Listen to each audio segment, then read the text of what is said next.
Bien, luego de entonar este precioso himno, ha llegado el momento de comer de la palabra de Dios.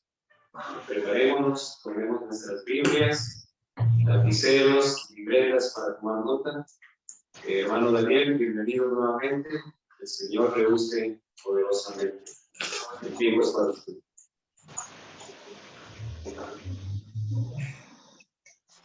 Muchas gracias, hermano Alan. Estoy muy feliz de estar con ustedes otra vez. En esta ocasión vamos a hacer uso no solamente de la Biblia, sino del libro El conflicto de los siglos de Elena de White. Vamos a leer una parte más abundante de los escritos de ella en el capítulo 36. Recuerdan ustedes que ayer les pedí que esta tarde se tomaran un tiempo para leer por lo menos algunos de los capítulos del 36 al 40 que vamos a utilizar en estas conferencias. Y si ustedes leyeron por lo menos el capítulo 36, se darán cuenta de la importancia de lo que Elena de White escribió allí. Hoy vamos a analizarlo y vamos a desglosar parte de eso, pero antes que nada, antes que tocar ese tema, yo quiero decirles que hoy no vamos a atacar de ninguna manera a los hermanos católicos. Lo que hoy vamos a decir es sobre la institución católica, sobre el papado y sus políticas con respecto a la humanidad, a quien el papado intenta llevar detrás de sí. Pero esto no tiene que ver con los hermanos que se han bautizado en la Iglesia Católica y que se consideran católicos. No es en contra de ellos. No me gustaría que ellos se sientan tocados por lo que vamos a leer, porque ellos también son hijos de Dios, amados por Dios y por quienes Jesús murió. Pero la institución romana es la institución que ha pervertido el Evangelio y ha avergonzado a Dios delante de la humanidad por las cosas que hizo a lo largo de los siglos. Dicho esta advertencia, que por favor tengan muy en cuenta, lo digo porque no sé quiénes están viendo esta conferencia y no sé quiénes la verán en el futuro en internet. Por eso es que les pido que sean comprensivos con este asunto.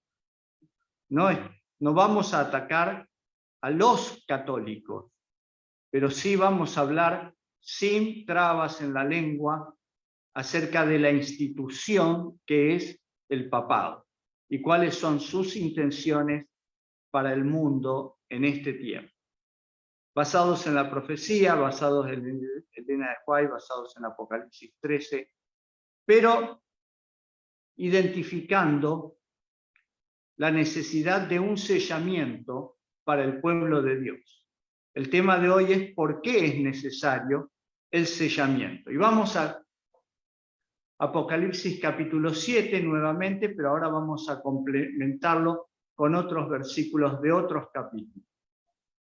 Leemos en el capítulo 7, nuevamente como lo leímos ayer, que hay 4 ángeles sosteniendo los vientos de destrucción que Satanás quiere hacer soplar sobre el planeta Tierra y que Dios está impidiéndolo. Luego viene un 5.º ángel que subía desde donde sale el sol. Identificamos la salida del sol como la salida de la luz para quebrantar las tinieblas, ¿no? Este ángel podría ser Jesús. No se nos identifica a este ángel, podría ser un ángel enviado por Dios. Viene desde el este, desde donde sale el sol. Y dice el versículo 2, vi un ángel que subía desde donde sale el sol y que tenía el sello del Dios vivo. Clamó a gran voz a los 4 ángeles a quienes se les había dado el poder de hacer daño a la tierra y al mar, diciendo: no hagáis daño a la tierra, ni al mar, ni a los árboles, hasta que hayamos sellado en sus frentes a los siervos de nuestro Dios. Habíamos identificado ayer las características de los sellos, y que los sellos tienen que tener por lo menos el nombre, el cargo y el lugar donde se desempeña la autoridad de la persona que esté identificada en el sello. Y ahora hacemos una pequeña corrida hacia el capítulo 14 de Apocalipsis. Y ahí en el capítulo 14, versículo 1, 14, 1, encontramos una definición un poco mejor acerca de lo que está en la frente de los sellados. Dice así: después miré y vi que el Cordero estaba de pie sobre el monte de Sión, y con él 144.000 que tenían, ya están sellados. En el capítulo 14 ya están sellados.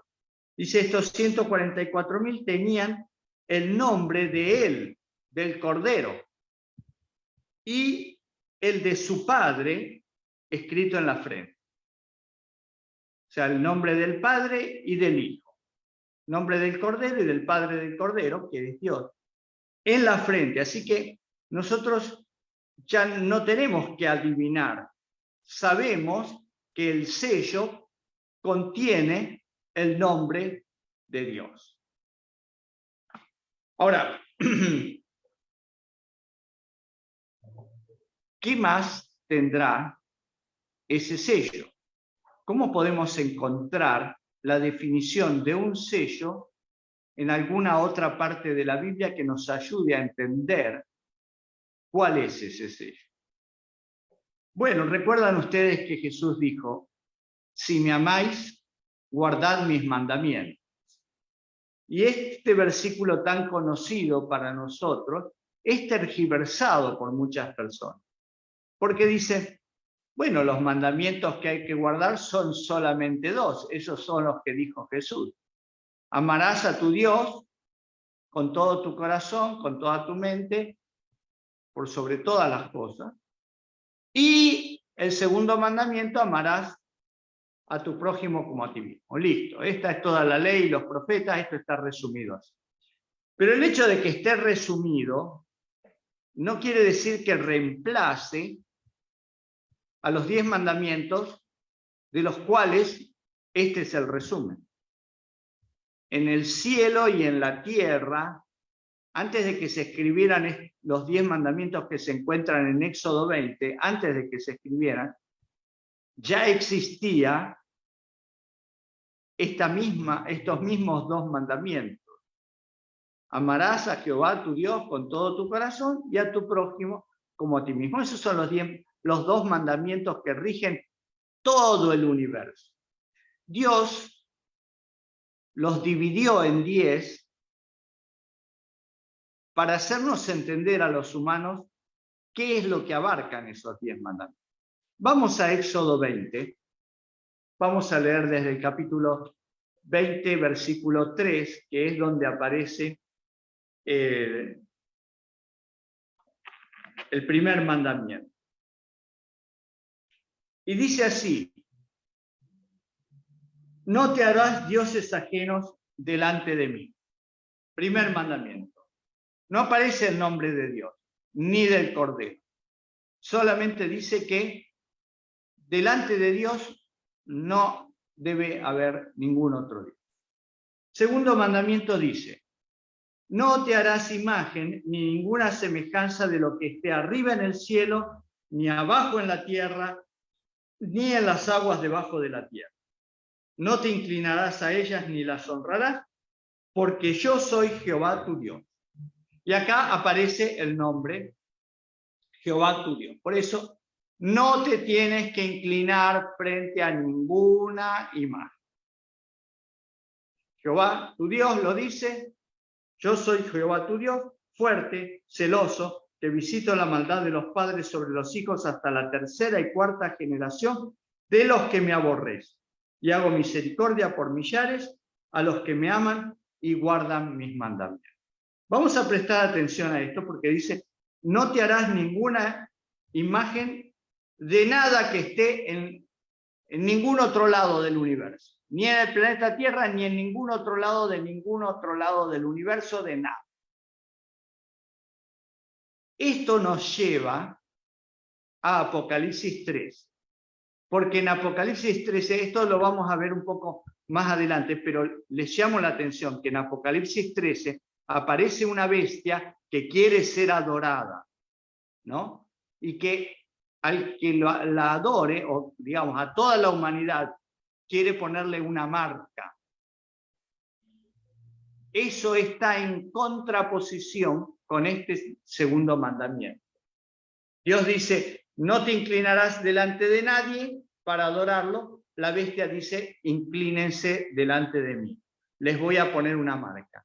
Dios dice: les voy a poner un sello con mi nombre. Pero ayer definimos que el sello tiene que tener 3 características para ser un sello legal. Puede tener un nombre, pero necesita algo más.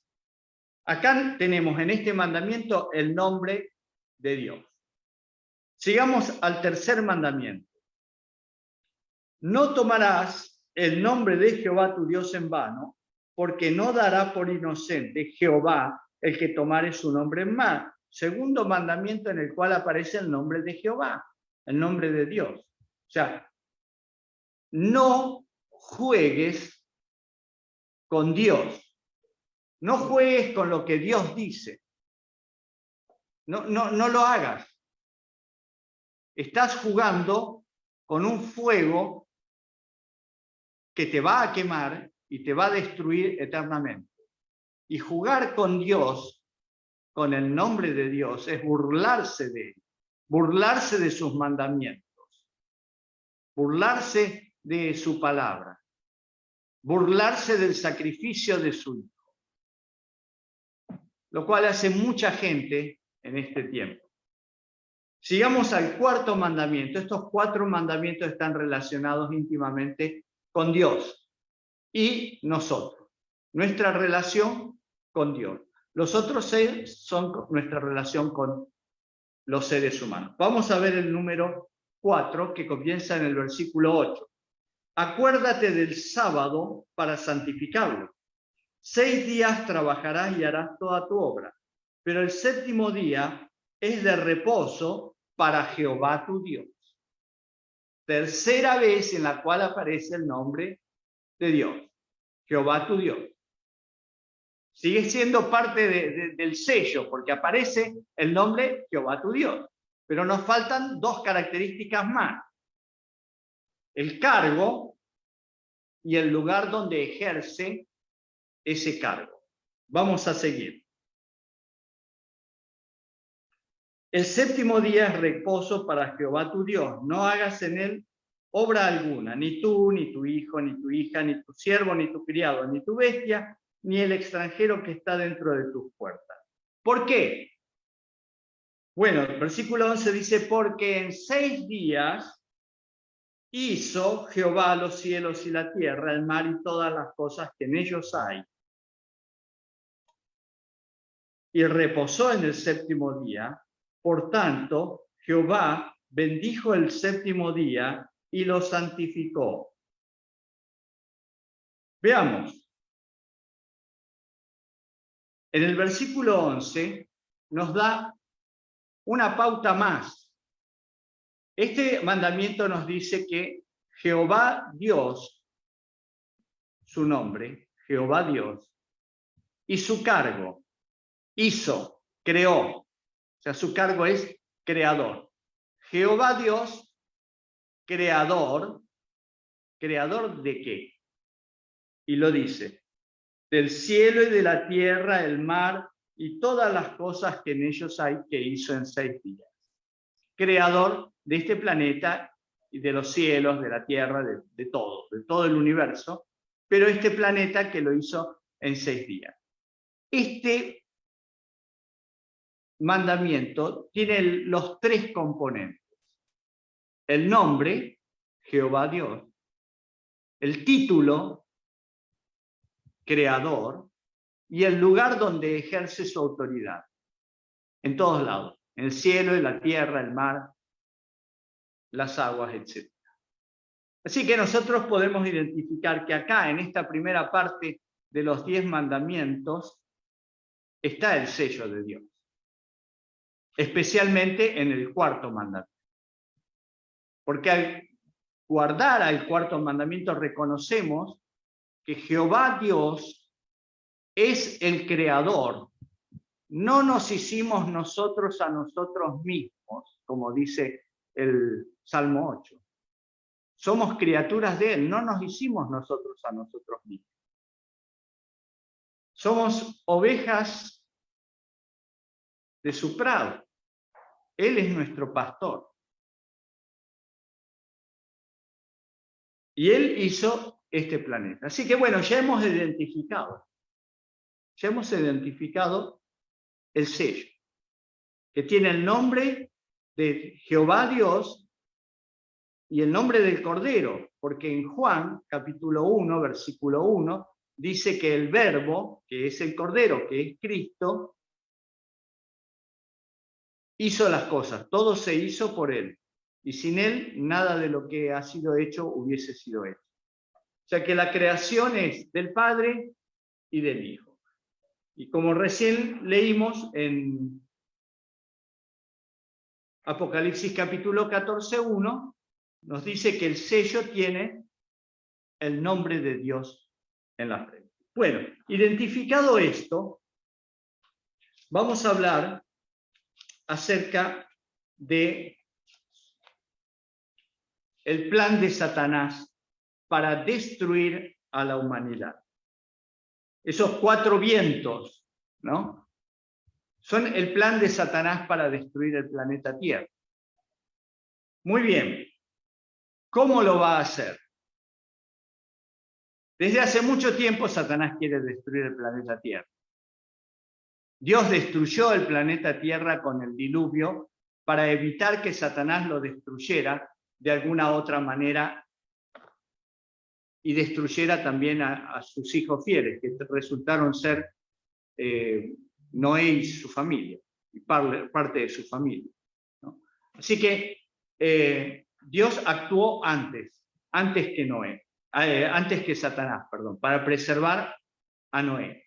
De toda la humanidad, 8 personas nada más estaban en condiciones de ser salvadas. Por eso el número de los 144.000 puede ser literal y puede ser simbólico. Mañana vamos a ver un poco más en profundidad esto y no sé cuántos cumplieron con la tarea de leer, pero mañana, por favor,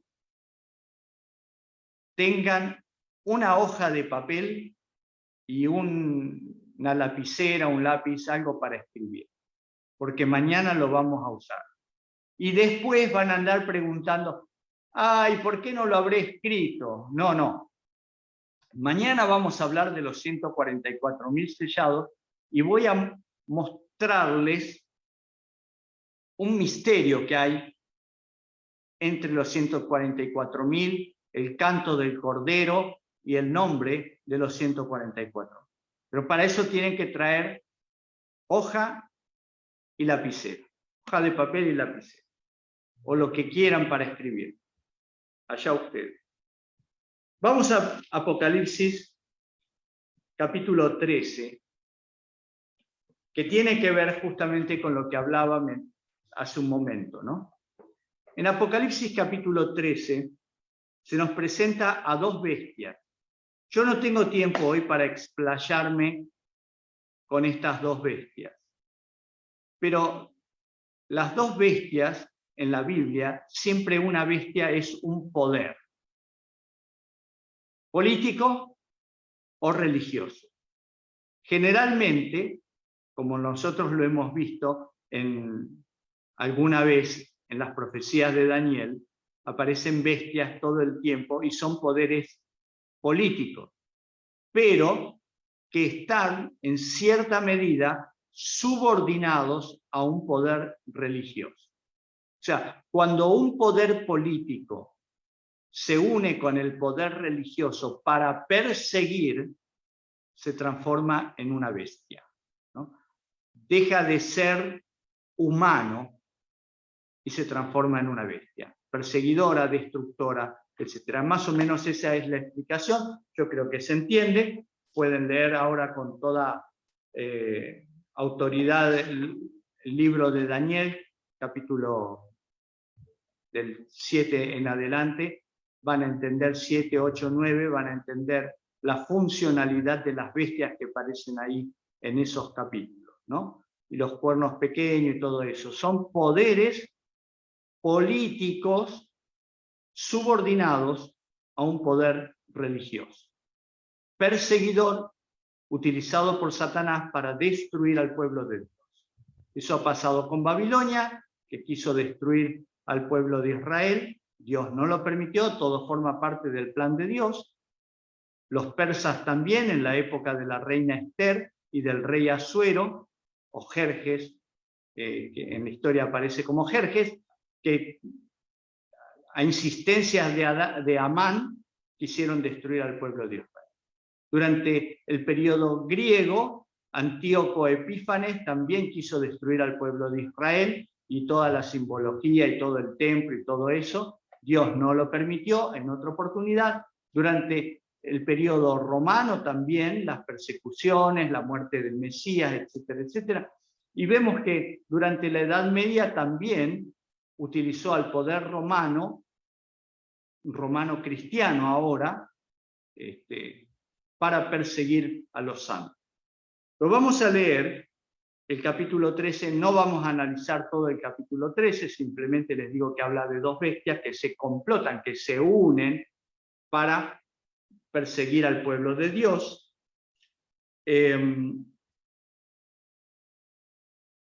Vamos a leer desde el versículo 11, cuando aparece la segunda bestia.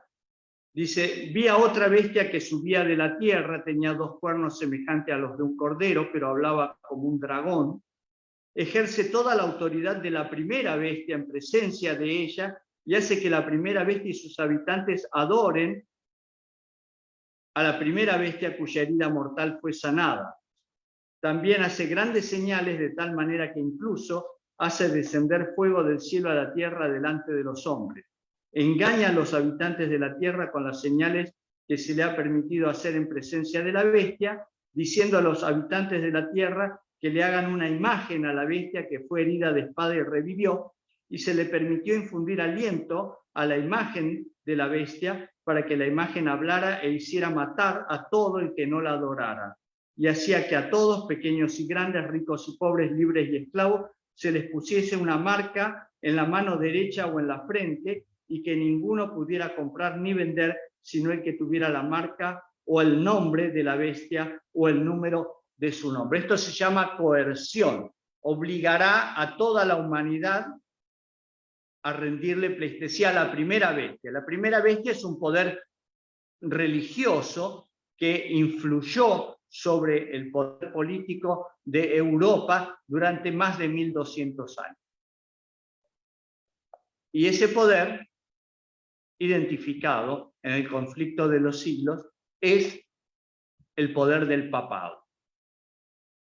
El poder del papado, del Vaticano, que ejerció durante todos esos años hasta la Revolución Francesa en 1789, donde el poder ese se cortó. En realidad se cortó en 1798, unos 9 años después de la Revolución Francesa, cuando el directorio francés que regía el gobierno de Francia envió al general Alejandro Berthier para que lo tome prisionero al Papa. Algunos dicen que fue Napoleón el que envió a Berthier, y no es así, históricamente no es correcto eso. Napoleón no fue, sino que fue el directorio francés el que envió a Bertin. Terminó el poder temporal del papado en 1798, pero más específicamente un golpe se le dio durante 1870, cuando el ejército del general en aquel tiempo, Víctor Manuel, italiano, le quitó todos los territorios al Papa y lo circunscribió en la Ciudad del Vaticano. Y se adueñó de toda Italia y unificó Italia. Por eso Víctor Manuel I es el primer rey de Italia, de la Italia moderna, podríamos así decir, ¿no? El papado quedó circunscripto a la Ciudad del Vaticano hasta 1929, donde Benito Mussolini, por el Tratado de Letrán, le dio al papado la oportunidad de salir del Vaticano.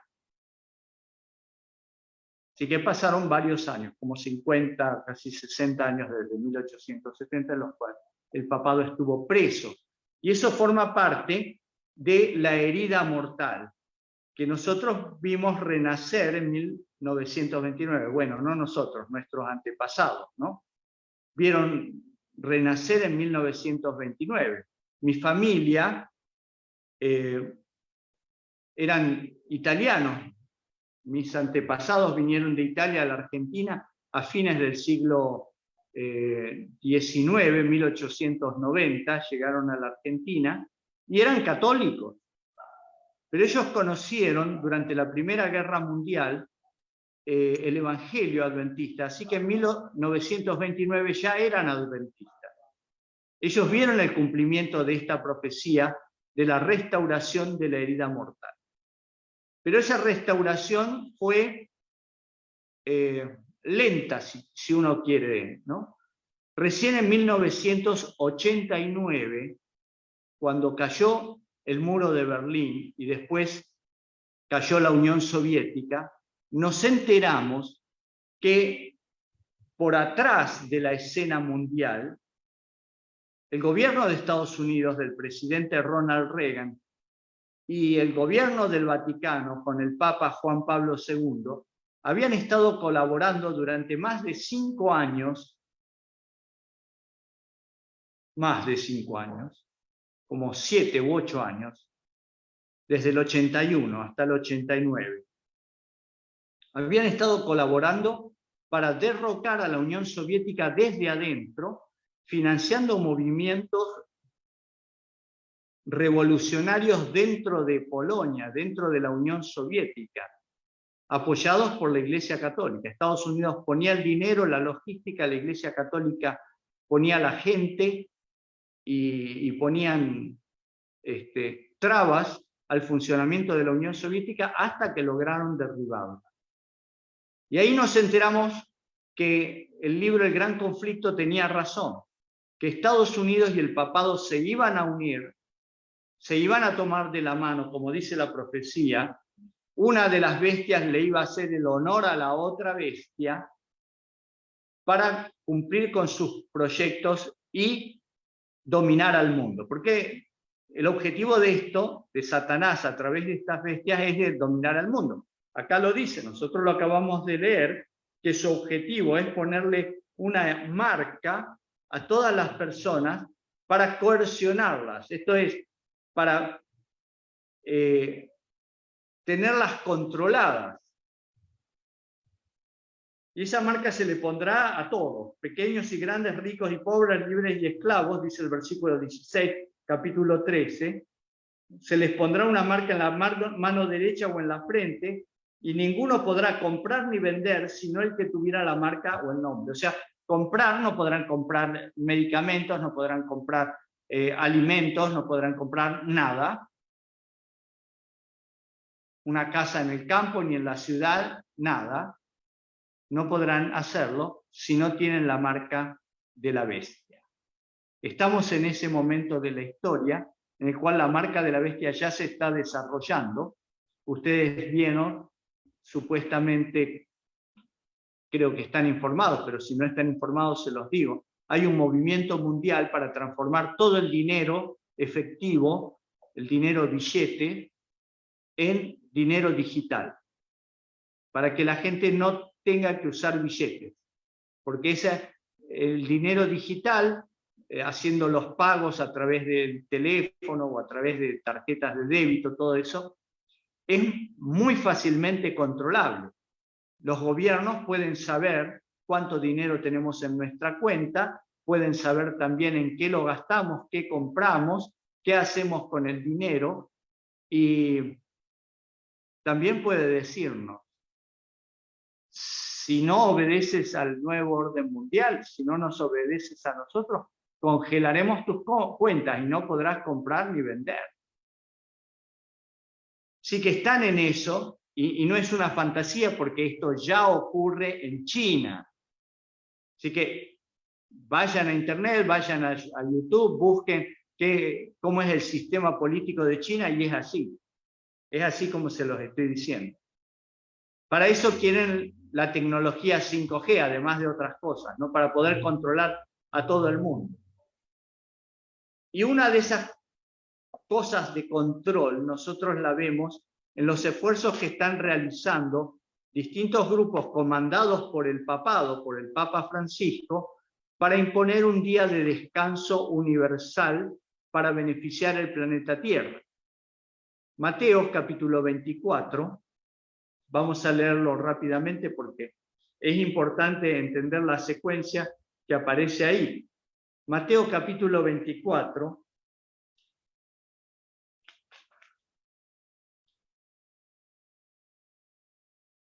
dice en el versículo 7, se levantará nación contra nación y reino contra reino, y habrá pestes. Año 2020. Peste. Hambres y terremotos en diferentes lugares. Pero esto solo es el principio de dolores. Guerras, pestes, hambre, terremotos. ¿Qué falta? ¿Qué nos falta? Este es el principio de los dolores.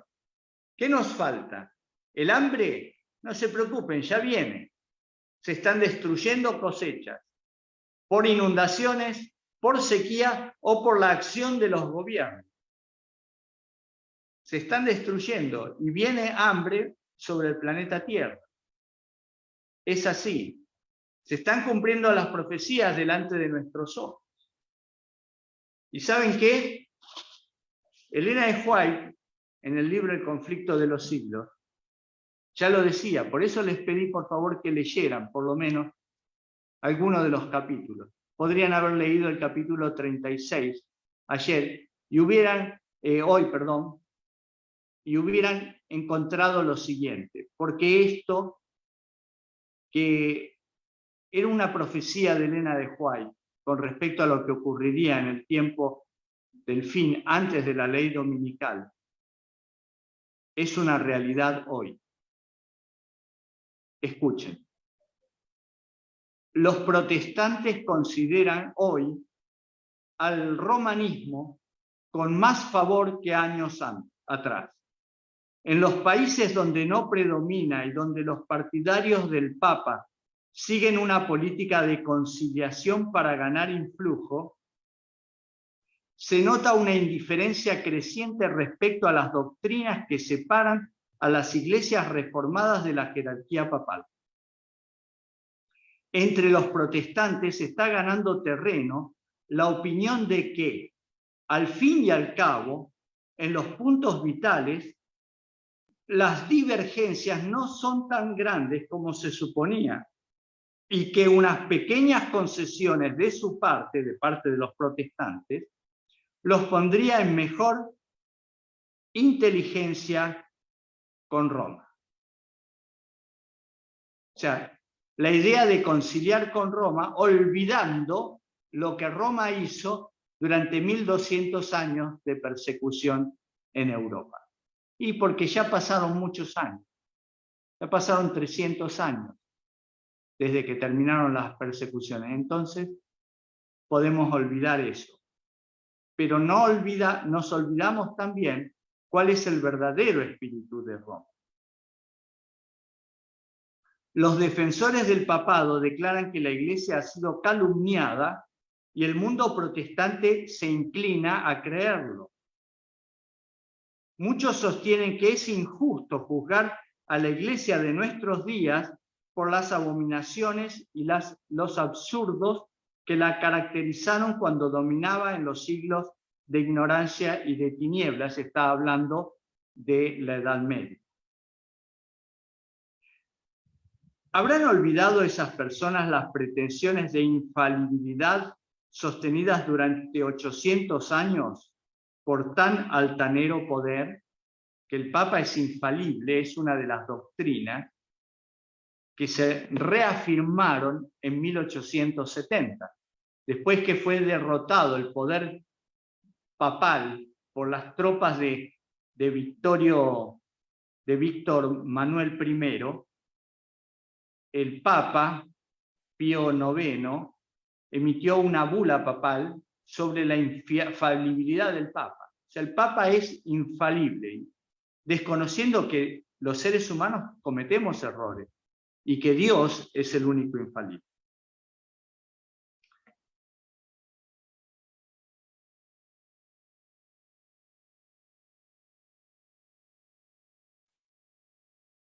La Constitución de los Estados Unidos garantiza la libertad de conciencia. Nada hay más precioso ni de importancia tan fundamental. Nos hemos olvidado de esto. La libertad de conciencia costó mucha sangre, porque durante la Edad Media no había libertad de conciencia.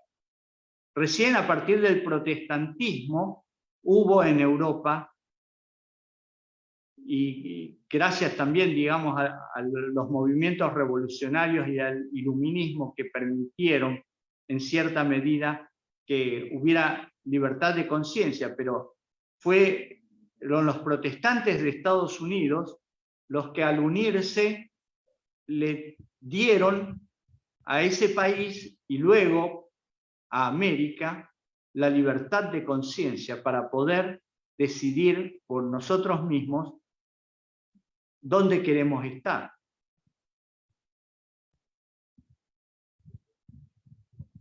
El Papa Pío IX, en su encíclica del 15 de agosto de 1854, dijo: las doctrinas o extravagancias absurdas y erróneas en favor de la libertad de conciencia son uno de los errores más pestilentes, una de las pestes que más se debe temer en un Estado. El tono pacífico que Roma emplea en los Estados Unidos no implica un cambio de sentimiento, dice Elena de White.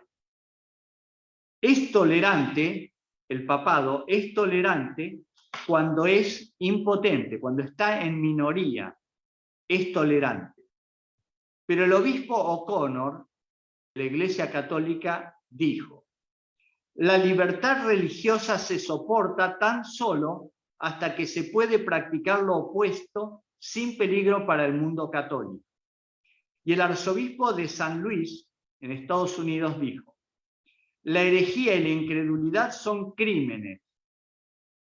Y en los países cristianos como Italia y España, por ejemplo, donde todo el pueblo es católico y donde la religión católica es parte esencial de la ley del país, se los castiga como a los demás crímenes. ¿Qué cosa? La herejía y la incredulidad. O sea, no se puede opinar distinto de lo que opina el papado.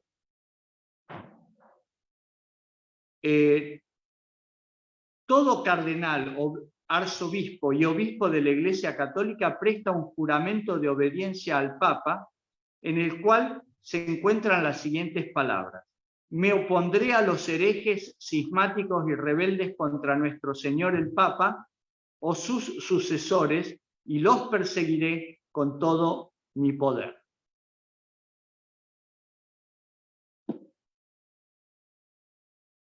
Si esto no es suficiente, seguimos leyendo. Estoy leyendo el capítulo 36 del Conflicto de los Siglos, las conciencias amenazadas. La Iglesia romana abarca mucho en sus planes y modos de operación. Emplea toda clase de estratagema para extender su influencia y aumentar su poder, mientras se prepara para una lucha violenta y resuelta a fin de recuperar el gobierno del mundo, restablecer las persecuciones y deshacer todo lo que el protestantismo ha hecho. ¿Y por qué lo puede hacer? Porque el protestantismo bajó las banderas. Es así. Y lamento decirles que la Iglesia Adventista también bajó las banderas. Porque antes éramos una iglesia que rechazaba la unión con el papado. Pero hoy día, y desde hace muchos años, desde hace más de 20 años, siempre hay un representante de la Iglesia Adventista en las reuniones ecuménicas con el Papa. Últimamente está el pastor Ganuk Diop. Pero en otras oportunidades había otro. Hace más de 20 años que en todas las fotografías donde está el Papa con distintos representantes de otras religiones, hay un pastor adventista. ¡Qué vergüenza! No deberíamos estar ni siquiera cerca, porque como adventistas, siguiendo lo que dice este libro, El Gran Conflicto, nosotros debemos estar en la vereda de enfrente, siempre. No saludando, no abrazando, no compartiendo ninguna foto. No somos amigos del Papa ni de sus doctrinas. Pero fíjense lo que sigue diciendo Elena de White. Los protestantes comienzan a vincularse con el papado y lo apoyan. Han hecho transigencias y concesiones que sorprenden a los mismos católicos y les resultan incomprensibles. Los hombres cierran los ojos ante el verdadero carácter del romanismo, ante los peligros que hay que temer de su supremacía. Hay necesidad de despertar al pueblo para hacerle rechazar los avances de este enemigo peligrosísimo de la libertad civil y religiosa. ¿Qué está haciendo este poder en estos últimos años? Fíjense que es un poder gigantesco porque, tomado de la mano de la otra bestia, los Estados Unidos, derribaron a una potencia mundial como fue la Unión Soviética. ¿Es poderoso o no es poderoso?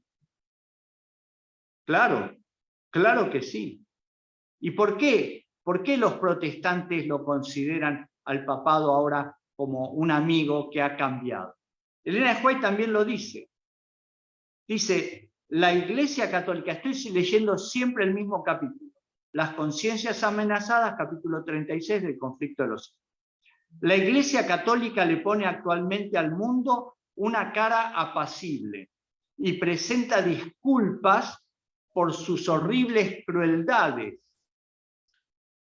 O sea, reconoce sus horribles crueldades y presenta disculpas, y el mundo protestante, evangélico, adventista, le cree.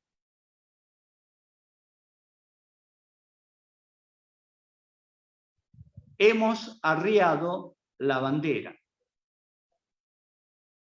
Qué lástima. Somos la Odisea.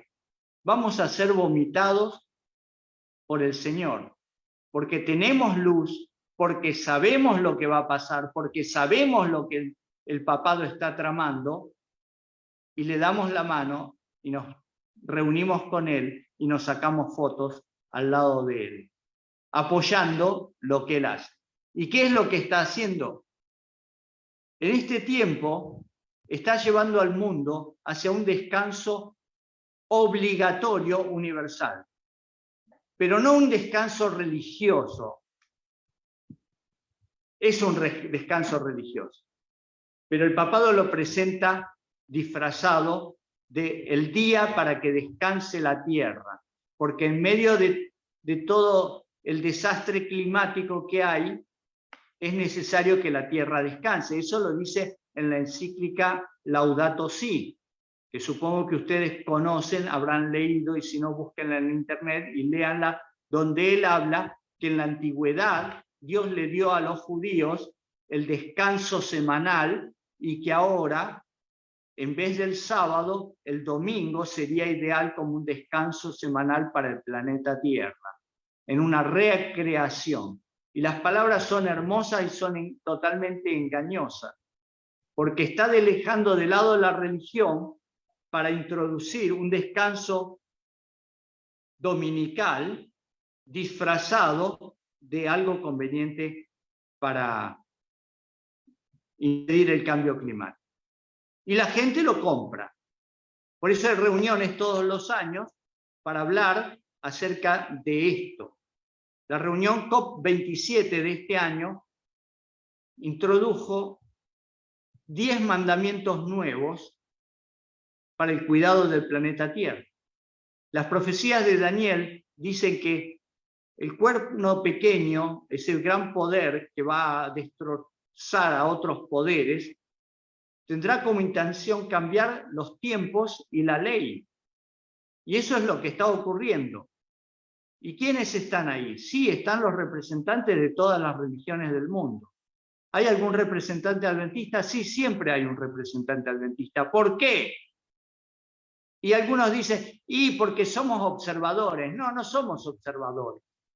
Los observadores están en la vereda de enfrente mirando, no están al lado de los protagonistas. No se abrazan con los protagonistas, no se sacan fotos con los protagonistas. No, estamos involucrados ahí. Y así como durante la pandemia y durante la época de las inyecciones, la iglesia dejó a la gente desguarnecida, obligando a cerrar los templos, obligando a la gente a ir a los vacunatorios, diciendo que eso era lo que Dios quiere, cuando Dios en su palabra nos dice todo lo contrario. Jesús dijo, Pablo dice, pero bueno, es la Biblia y es la palabra de Dios, no dejando de congregarse, como algunos tienen por costumbre. O sea que hay que seguir congregándose, pero el nuevo orden mundial dijo en el 2020, no se congreguen, cierren todo. Y muchos dijeron, entre ellos nuestra iglesia, dijo, y sí, hay que obedecer al poder político, hay que obedecer, cerremos las iglesias, pero no hay que obedecer cuando las órdenes del poder político dicen lo contrario de lo que dice la palabra de Dios. La palabra de Dios dice, sigan congregándose. ¿Qué pasó en las iglesias después que terminó la pandemia? ¿Volvió toda la gente que estaba antes? No, por lo menos acá en Argentina, yo no sé en Honduras, no los voy a poner en ese compromiso porque no tengo idea de lo que ocurre en Honduras, pero en la mayoría de las iglesias no volvió toda la gente. Volvieron muchos menos de la mitad. ¿Qué ganamos? ¿Qué ganamos haciéndole caso al poder político? Ganamos una gran pérdida de hermanos de iglesia, que ahora se quedan en sus casas viendo videos los sábados. No se tienen que levantar, no tienen que ponerse ropa de sábado, no tienen que dar ofrendas, se quedan en sus casas y ven los videos y dicen, bueno, estoy guardando el sábado. Pero la palabra del Señor dice, vayan a la iglesia a congregarse con sus hermanos. Eso es lo que el enemigo quiere, que perdamos la espiritualidad, que perdamos a los hermanos de iglesia que tanto sacrificio costó ganar y traerlos a los pies de Cristo. Ahora, mis hermanos, un día de descanso universal, que será aplicado en breve, no sé cuándo, no sé si este año 2023, 2024, 2025, no lo sé, pero están avanzando las tratativas hacia ese punto. ¿Estamos siendo advertidos de esto? los que desobedezcan esa ley, los que obedezcan recibirán la marca y podrán comprar y vender. Los que desobedezcan no tendrán acceso a sus cuentas, no tendrán acceso al trabajo. Es como se hizo últimamente en el año 2021 con las inyecciones. No se pone la inyección, no sale de su casa, no sale del país, no puede andar de un lado para el otro, no puede entrar en el banco, no puede hacer un montón de cosas. Finalmente, no pasó nada. Yo soy una de las personas que no hizo nada de eso. Y acá estoy, vivo, feliz y contento y con plena salud. Mis hermanos, yo les pido a todos ustedes que piensen el momento de la historia, porque estamos entrando al momento en el cual el ángel va a venir con el sello y la decisión que tú tomes es fundamental. Pero eso es para las próximas reuniones. No se olviden el papel y el lápiz, porque mañana el tema tiene que ver con quiénes son los sellados y por qué son sellados. ¿Quiénes son los 144.000? La Biblia dice de las 12 tribus de Israel. Vamos a ver eso. Vamos a entender el significado de eso. Por favor. La siguiente sesión están invitados. No se olviden de seguir leyendo este libro.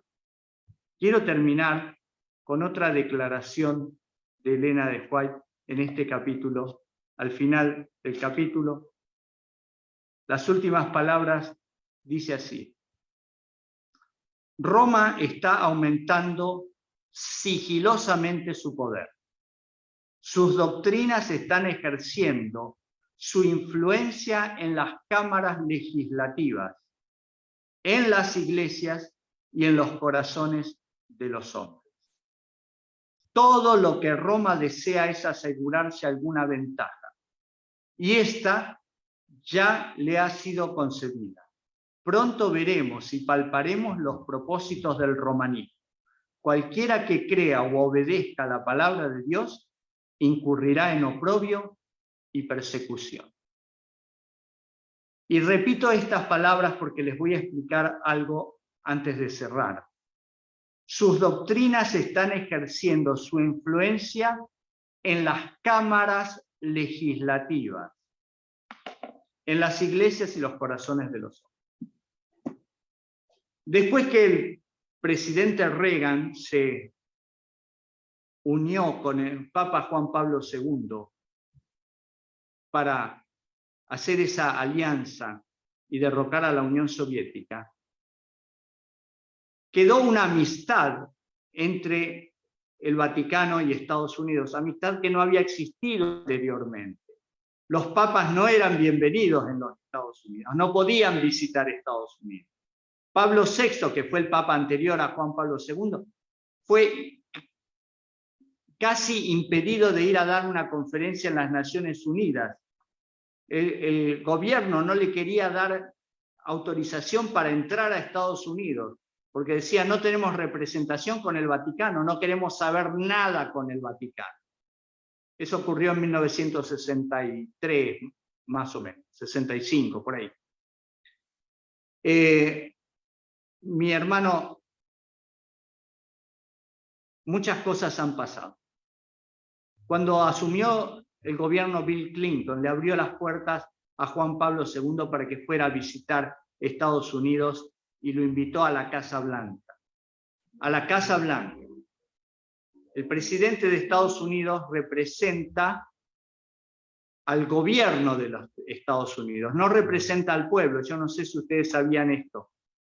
El presidente de Estados Unidos representa al gobierno de Estados Unidos, no al pueblo. ¿Por qué al gobierno? Porque el gobierno cambia cada 4 años y un día está en un partido político que gobierna y otro día está en otro partido político que gobierna. Quien representa al pueblo de los Estados Unidos es el Congreso. porque en el Congreso hay diputados, senadores, representantes de los estados, representantes de los distritos distintos, son muchísimos, son como 700 representantes. En cambio, en la Casa Blanca hay uno solo, que es el presidente. Bueno, dos, el vicepresidente y el vicepresidente, ¿no? Entonces, donde está el poder legislativo y el poder representativo del pueblo es en el Congreso. Y a pesar de que Juan Pablo II y Benedicto XVI entraron en los Estados Unidos, nunca tuvieron acceso al Congreso.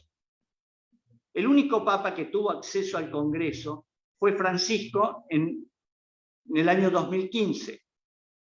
Allí, en septiembre de 2015, se lo recibió con honores en el Congreso, y todos los representantes de los Estados Unidos, todos los legisladores, por eso recuerden lo que decía acá, su influencia en las cámaras legislativas. Por primera vez en la historia, en el 2015, el pueblo de los Estados Unidos se inclinó frente al papado. Por primera vez. ¿Se cumplen las profecías o no se cumplen? Se cumplen aceleradamente en nuestra generación. Los 700 diputados y senadores aplaudieron al Papa de pie después de su discurso. Y cuando entró, lo aplaudieron también. Se rindieron delante de la primera bestia que aparece en Apocalipsis 13. Vivimos cumpliendo la profecía desde hace varios años, desde hace más de 30 años, vivimos cumpliendo la profecía. Y sin embargo estamos dormidos, como las vírgenes. Mateo capítulo 25, dormimos como las vírgenes. Y nuestra luz se está apagando. Y yo les invito a conseguir aceite, porque lo vamos a necesitar. Ese es mi ruego en esta noche. Consigan aceite, mucho aceite. Todavía es tiempo, pero ya se termina. Porque el clamor de medianoche se está empezando a escuchar. Que Dios les bendiga, queridos hermanos. Me habían pedido, Alan me pidió ayer que dejara un tiempo para preguntas. Si hay alguna pregunta, estoy a vuestra disposición.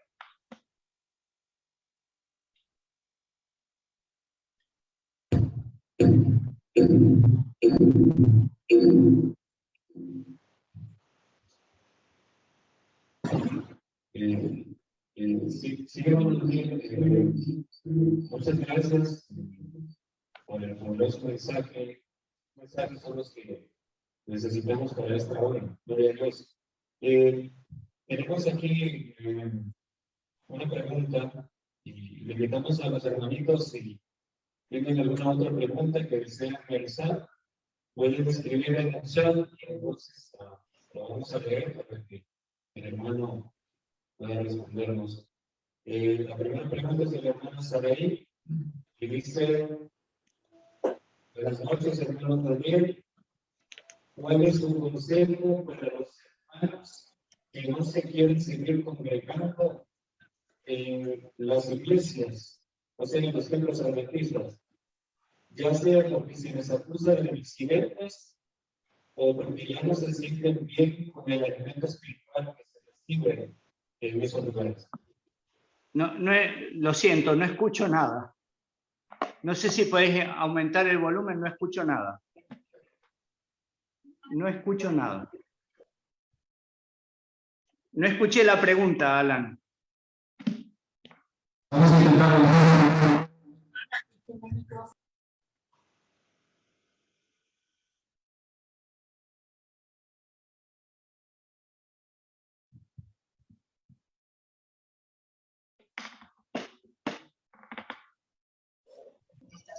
Ok. ¿Me escucha, hermano? Ahora sí. Perfecto, perfecto. Entonces, vamos a leer. La hermana Saraí dice: buenas noches, hermano Daniel.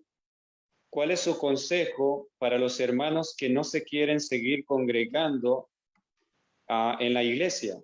Ya sea porque se les acusa de disidentes o porque ya no se sienten bien con el alimento espiritual que se recibe allí?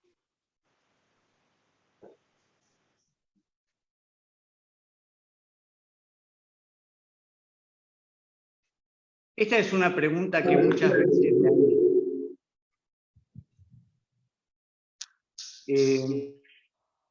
Yo entiendo que a veces no hay la suficiente espiritualidad dentro de las iglesias.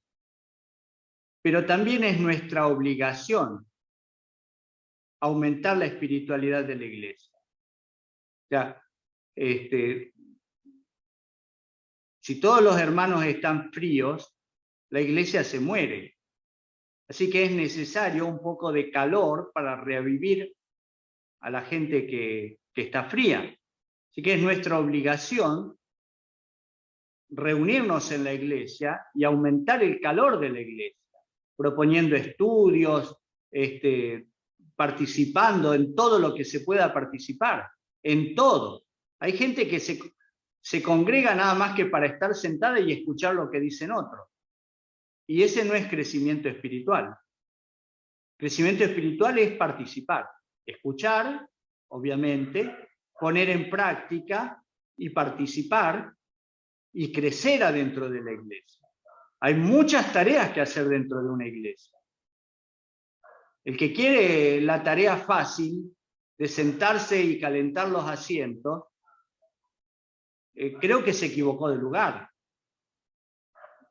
Todos podemos participar de alguna manera, leyendo el informe misionero,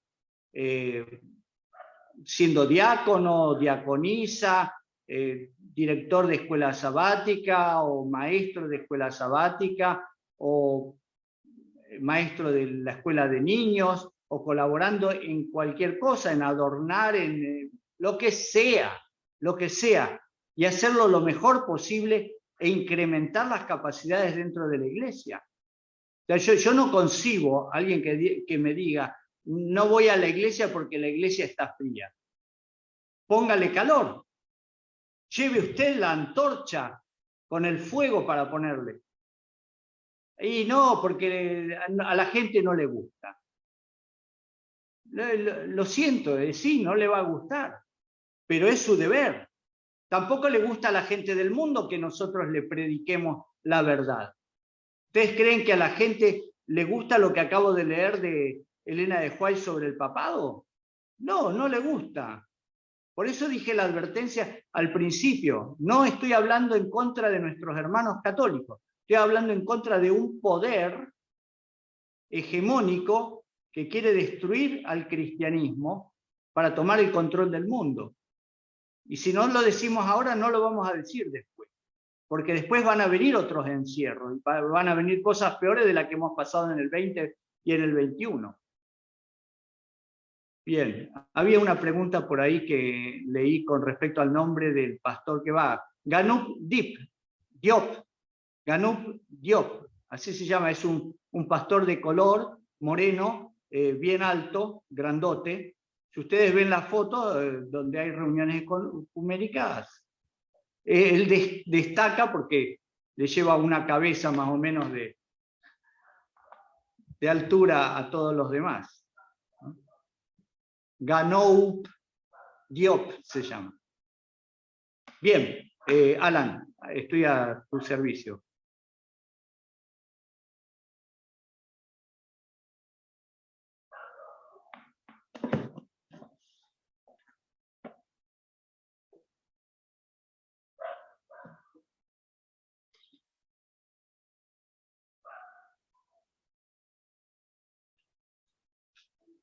Si estás hablando no te escucho porque tenías el micrófono silenciado.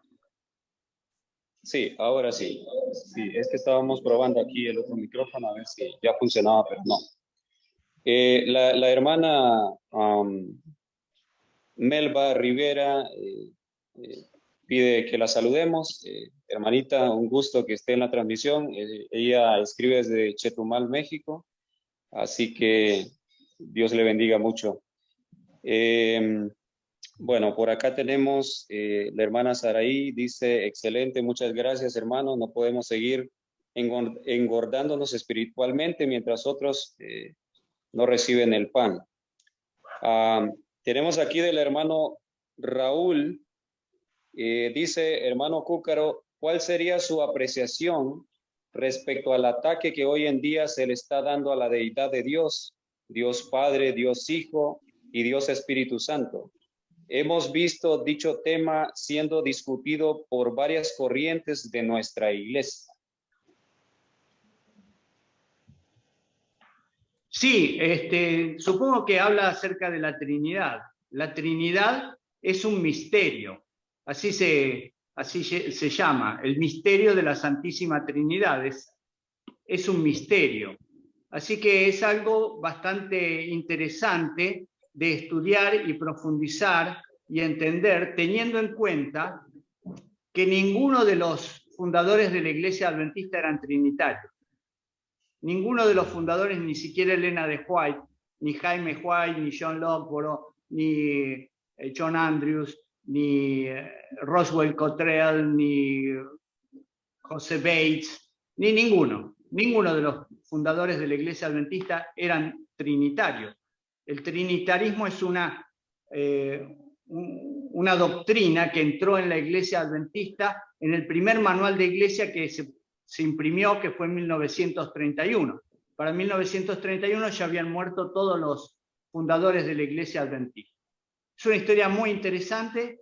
Estuve haciendo un par de videos que vamos a publicar el mes que viene en mi canal, y como cada video dura más de 1 hora, yo no tengo tiempo para explicar todo eso, pero si usted puede entrar en mi canal, hay un video muy interesante que el título es El Jesuita Adventista.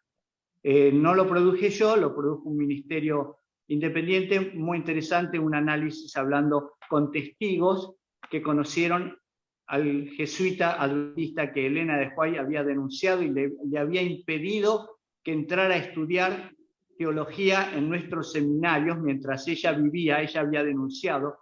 En realidad eran 2 jesuitas que querían entrar. Dios le advirtió sobre esos 2 jesuitas, se le impidió el acceso, no estudiaron, pero después que murió Elena de White, sí, entraron en el seminario, estudiaron y llegaron a ser grandes, entre comillas, grandes pastores de la iglesia, ¿no? Vea el video y después siga en mi canal. Ahora no tenemos tiempo para explicar, es un tema muy profundo, muy largo, pero más o menos algo le estoy diciendo.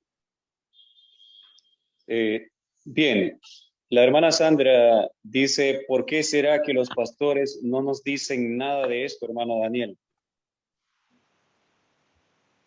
No sé, no lo sé, no, o sea, cada pastor tendrá su propia respuesta a eso. Yo no conozco a todos los pastores. Yo sé que algunos que conocen la historia no la quieren contar. No la quieren contar porque es una historia triste, dramática, y a veces, como en las familias, ¿no? Cuando hay alguna parte de la historia familiar que es vergonzosa, nadie la quiere contar. Si tenía una tía que era prostituta, o si mi mamá era prostituta, y no se lo quiero decir a nadie. Y si tengo un pariente, un tío, un primo, un hermano que eran ladrones o asesinos y que estuvieron en la cárcel, tampoco se lo quiero contar. Entonces, cuando hay esas cosas, ahí uno trata de no contarlo. Pero hay mucha gente que no lo sabe, porque tampoco es una historia que se cuente en los seminarios de teología. Yo tuve que estudiar mucho. Yo estudié teología en 1976 allá en la Universidad Adventista de Plata, que no era universidad en aquel momento. Estudié teología y no contaban esta historia. No contaban lo que acabo de decir, que nuestros pioneros eran antitrinitarios, no se lo dice a nadie. Pero es una historia interesante, muy interesante. Hay que conocer la historia. Elena White dice que el libro El conflicto de los siglos es historia, además de profecía. Es historia que empieza en el año 70 con la destrucción de Jerusalén. En realidad empieza en el año 66, cuando el ejército de Cestio Galo abandonó el primer sitio de Jerusalén. Y 3 años y medio después vino Tito y reanudó el sitio y destruyó Jerusalén. Empieza ahí y sigue hasta después del milenio. Es un libro de historia. A mí me apasiona la historia. Yo sé que a la mayoría de la gente no lo consideran difícil, aburrido, y bueno. De todas formas, esta historia no se cuenta en los seminarios, hay que investigarlo particularmente. Están los escritos, están los documentos, pero no es algo que sea obligatorio de estudiar en el seminario teológico. Muy bien. El hermano Erwin Godoy dice, de acuerdo a sus estudios con respecto a una ley dominical que está a las puertas, ¿cuánto tiempo transcurrirá para que se termine el tiempo de gracia? No digo por poner fechas, sino por ver un tiempo aproximado, ya que dice la mensajera que los eventos finales serán rápidos. Sí, son rápidos, están viniendo a toda velocidad. Desde el 2015 vemos cada vez más desastres naturales, vemos cada vez más cumplimientos proféticos, como leímos en Mateo capítulo 24, versículo 7, lo leímos recién, hambre, pestilencia, etcétera, etcétera. Lo estamos viendo permanentemente, pero no puedo poner una fecha porque lo leímos en el capítulo 7 de Apocalipsis. Dios le dice a los ángeles: retengan los vientos. Y esa es una decisión de Dios. Entonces yo no puedo saber cuánto tiempo más Dios va a retener los vientos. Pero yo no puedo jugar con eso, porque mi tiempo puede terminar hoy.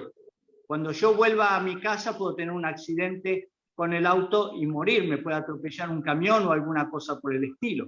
De hecho, yo estoy predicando hoy, apoyado en el púlpito de la iglesia en la cual prediqué esta mañana y esta tarde, que es la iglesia del pueblo cercano a donde yo vivo.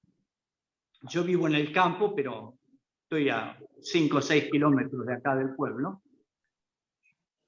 Y estoy predicando acá porque 2 veces se cortó la electricidad en mi casa y no tenía forma de iluminar. Entonces no podíamos hacer esta conversación. Yo le dije a mi esposa: me voy a ir a la iglesia porque estos cortes de luz son cosas de Satanás. Satanás no quiere que yo comparta esto con los hermanos.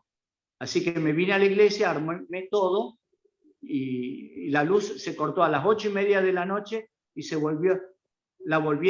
vino el de la compañía de la electricidad, restablecieron la electricidad y se volvió a cortar a las 9:15.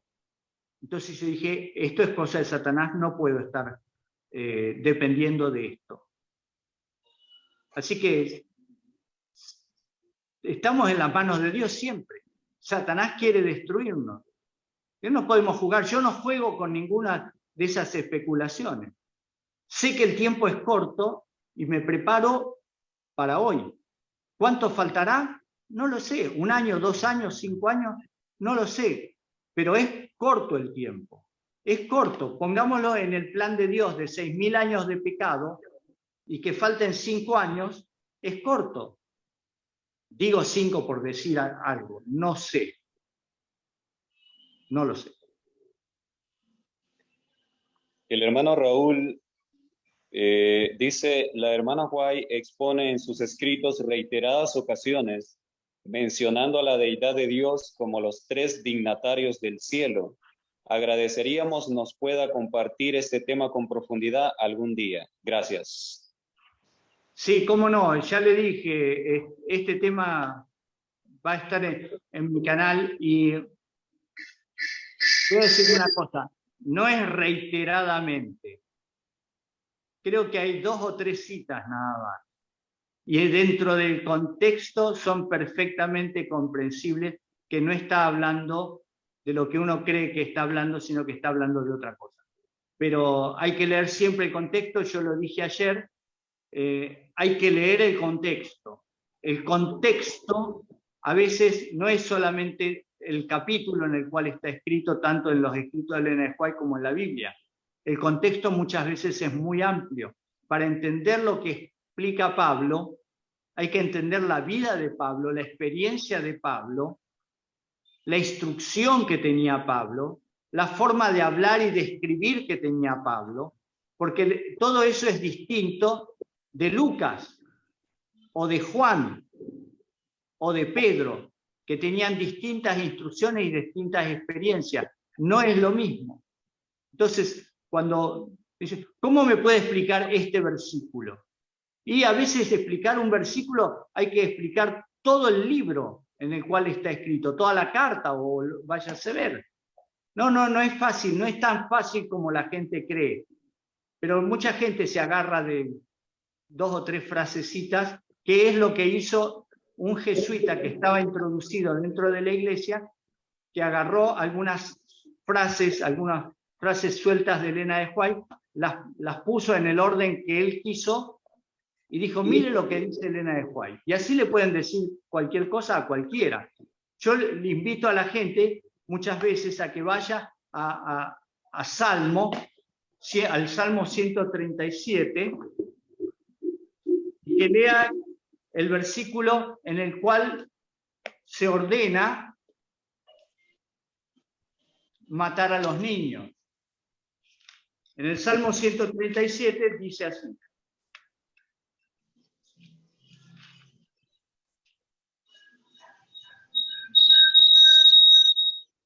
Versículo 9, Salmo 137, 9. Bienaventurado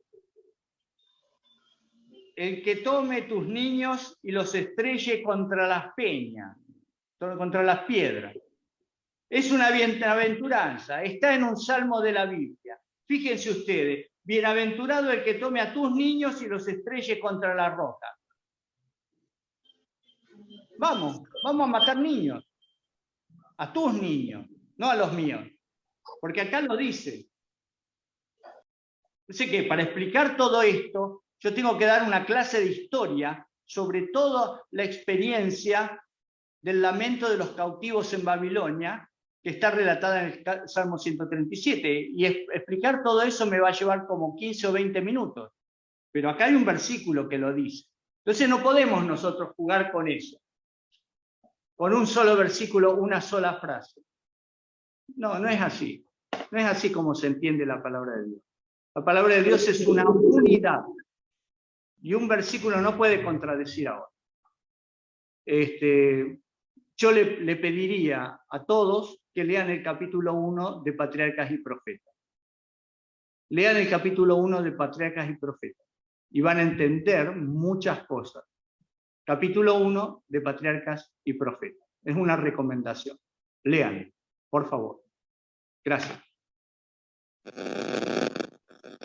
Bien, hermano, para finalizar, para finalizar, yo tendría, más que todo sería reforzar la pregunta que hizo ahí. No te escucho. No te escucho, está haciendo como una fritura el micrófono. Hola, ¿me escucha ahora? Ahora sí. Ok. Yo tendría una interrogante para usted. Sería más que todo reforzar la pregunta que hizo la hermana Saraí. Yo entiendo la respuesta que usted dio y que, bueno, todos hemos tenido el propósito de apoyar la iglesia, de seguir adelante en el camino que Dios trazó para la iglesia. Pero cuando te acusan de disidente, quizás por decir lo que usted dijo, y lo dijo muy bien en esta noche, la realidad de la unión con el papado, inmediatamente te quitan el púlpito, te quitan los cargos y te dicen tú eres un enemigo de la iglesia. Y creo que la hermana se refería a ese caso, qué hacer, y también qué hacer cuando te das cuenta que el alimento que se está dando no está ayudando para prepararte, no es sustancial. Y en los folletos de escuela sabática sabemos que vienen citas de jesuitas. Recién en el folleto que pasó salió un párrafo que decía, por más que nos esforcemos, no podremos lograr la impecabilidad aquí en esta tierra. Entonces la hermana decía, ¿qué hacer cuando te das cuenta que no estás siendo alimentado? Y hermano, tomando en cuenta el llamado de Dios a salir al campo, que no es a quedarnos en los templos, en las ciudades, porque muchos hermanos que están escuchando viven en ciudades y entonces pueden entender que hay que seguir en el templo y entonces van a cancelar la salida a la ciudad. Tomando en cuenta eso, hermano, no sé si esta vez la pregunta se entienda mejor. ¿Cuál sería la recomendación ya para finalizar la sección de preguntas? No estamos obligados a quedarnos donde no nos quieren. Lo anterior yo lo había entendido como que si me siento mal en la iglesia, porque la iglesia es fría, porque los sermones no me gustan, me voy de la iglesia o qué. O vengo todos los días a aburrirme a la iglesia. Yo lo había entendido en ese sentido. Ahora, de acuerdo al panorama que tú presentas, si te están echando de la iglesia, no tienes la obligación de quedarte. La situación es distinta. En este caso, no eres tú el que se va voluntariamente, sino que te están echando. No te quieren ahí. En tal caso, la respuesta es la misma que Jesús le dijo a los discípulos: sacude el polvo de tus zapatos y te vas a otro lado, donde te quieran. Pero no estás obligado en quedarte en el lugar donde no te quieren. Lamentablemente es así, a menos que uno, pero si no, no te quieren, no te ven y te echan como echa un perro puliento, uno no está obligado a quedarse. En ese caso, no sé, tendrá que reunirse en una casa de familia, en algún otro lugar, formar otro grupo. Pero no dejar de congregarse con alguien en algún lugar, porque el consejo de Dios es que estemos reunidos, porque cuando hay 2 o 3 reunidos, ahí está el Espíritu del Señor. Así que hay que reunirse, 2, 3, 5, 8, 50. No sé si esta es la respuesta que esperaba, pero es la que tengo. Correcto, hermano Daniel. Muchas gracias. En verdad que es así, y tomando en cuenta que el Señor está llamando urgentemente a que abandonemos las ciudades, pueblos, aldeas, porque tenemos que estar en el campo. Y el llamado no es a quedarnos en 4 paredes, sino, como usted dice, reunirnos en grupos y seguir alabando a Dios y firmes en este mensaje, ¿verdad? Muchas gracias, hermano. Ha sido de mucha bendición su mensaje, los consejos que nos ha dado, y gracias a los hermanos que han estado con nosotros. Le pido, mi querido hermano Daniel, que si nos puede despedir en oración. Sí, cómo no. Gracias. Querido Padre, gracias porque a pesar de que el enemigo no quería que se realizara esta reunión, tú lo has permitido. Has respondido a nuestras oraciones pidiéndote que retuvieras el poder del enemigo y ya ha sido retenido. Así que, Señor, te agradecemos.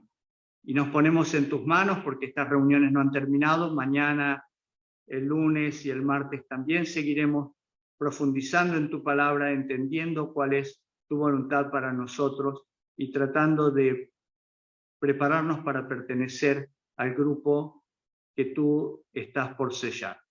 Sabemos que va a ser en esta generación, sabemos que va a ser pronto, lo vemos a través de los eventos. Gracias, Señor, porque nos pusiste en este momento de la historia. Tuya sea la gloria y la honra por siempre. En el nombre de Jesús. Amén.